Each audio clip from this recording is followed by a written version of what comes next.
Right now, somewhere near you, your phone is sitting face down on a table. You are not waiting for a call, nor waiting for a message.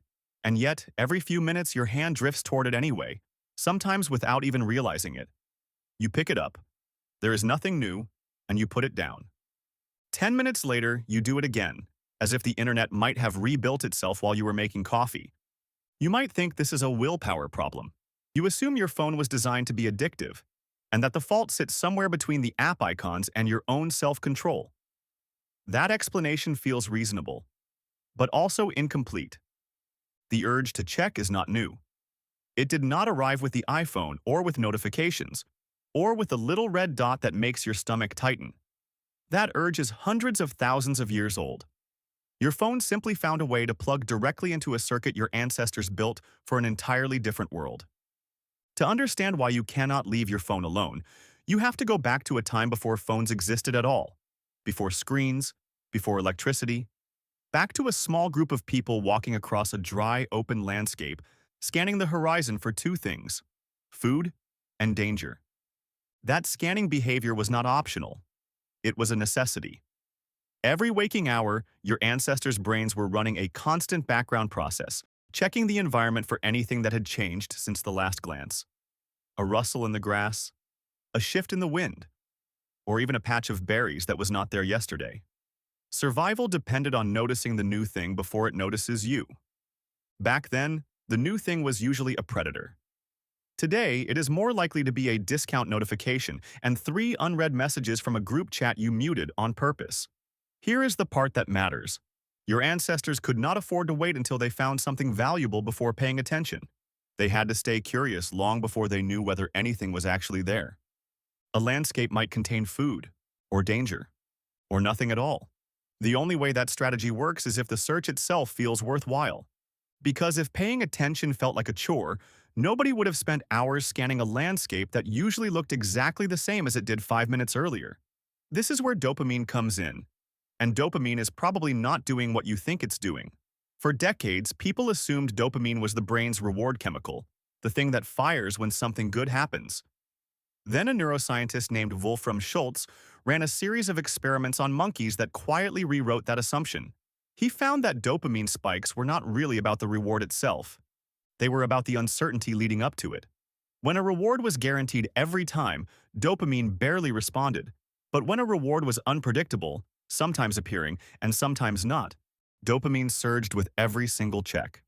In other words, your brain is not built to reward you for getting something. It's actually built to reward you for the anticipation, which explains why checking your phone often feels strangely exciting, right up until you discover that nothing happened. Sit with that for a second, because it explains an enormous amount about your own behavior, and it has nothing to do with self-control. Decades before Schultz ever studied monkeys, psychologist B.F. Skinner discovered something similar with pigeons. He built a box with a lever. If the lever is pressed, get a food pellet. Simple enough. But Skinner noticed something strange happened when he stopped giving a pellet every single time.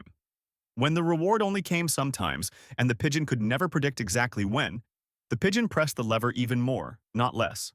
Constantly and obsessively, and far more than when the reward was reliable. This pattern is called a variable reward schedule, and it's, not coincidentally, the exact same mechanism behind slot machines, behind scrolling feeds, and behind the small, irresistible motion of turning your phone over to see if anything is new. Your phone is not guaranteed to have something interesting on it. That unpredictability is precisely why you cannot stop checking. If every glance produced either nothing or something amazing on a completely random schedule, your ancient scanning circuitry would treat it exactly like a sweeping ancestral plane that might finally have something worth seeing. This is not an accident of modern design. In many ways, it is the design. Once companies realized how strongly the human brain responds to unpredictable rewards, digital products began to lean into that psychology. Consider the pull-to-refresh gesture. Every time you drag the screen downward, you are performing a small act of uncertainty. Maybe something new will appear, maybe nothing will. You do not know until you check. That is the same psychological principle that makes slot machines so compelling. The reward is not guaranteed, but the possibility is what keeps you coming back. The little red circle that appears on an app icon was not chosen at random either. Your brain sees a signal that something has changed, but that change is still unknown. And for a brain that evolved to pay attention to new information, that uncertainty becomes difficult to ignore. Human eyes are unusually sensitive to red because red has meant blood, fire, and danger for as long as eyes have existed. A small red dot is, biologically speaking, a tiny alarm bell sitting on your home screen, and your brain treats it accordingly, whether the actual content behind it is a birthday reminder or nothing at all.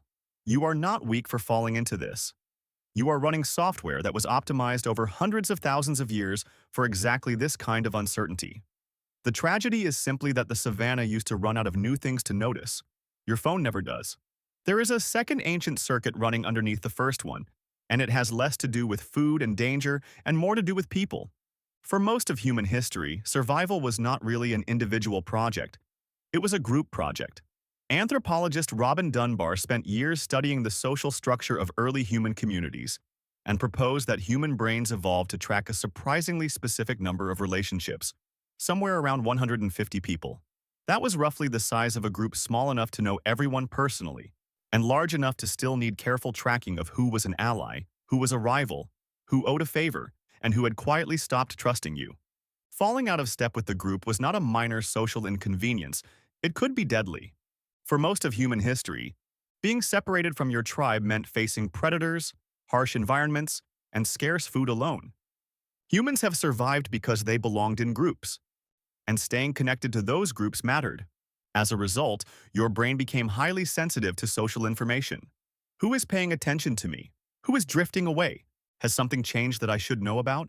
And perhaps most importantly, what happened while I was not looking?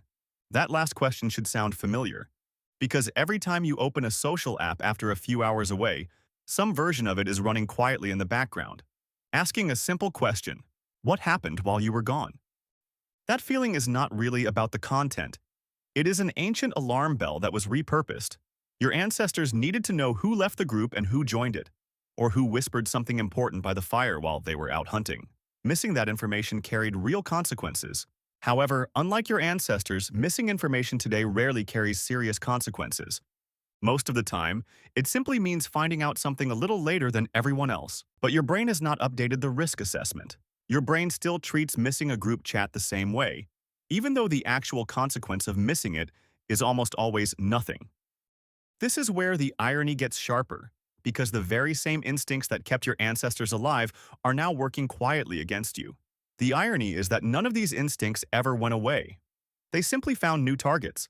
The same systems that once helped your ancestors survive now spend their days chasing notifications, updates, and tiny red circles on a glass screen.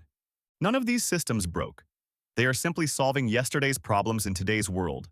And your brain still looks for a horizon to scan, a tribe to keep track of, and uncertainty worth paying attention to. The world moved on and the instinct stayed with you. The smartphone has existed for less than 20 years. The instincts driving your behavior are far older. They were shaped over countless generations in a world that looked nothing like the one you live in today. The influence of those instincts often begins long before you even touch the screen. Researchers studying phone behavior have found that the mere presence of a phone on a table, even if it was turned off or face down, can measurably reduce a person's available attention during a conversation. Part of the brain remains quietly occupied by it, even when nothing is happening at all, which is a slightly uncomfortable realization for an object that spends most of its life charging on a nightstand. There is another odd thing that many people notice without fully understanding. It's called the phantom buzz effect. The moment your pocket seems to vibrate when your phone is sitting on the other side of the room. Researchers who study this phenomenon have found that the large majority of regular phone users report feeling it at some point, a sensation so consistent across different people that it has its own name in the research literature, called phantom vibration syndrome. The strange part is that this is not much of a mystery at all. After years of waiting for signals, messages, or notifications, your brain becomes a bit too eager to find them. And every now and then, it jumps the gun.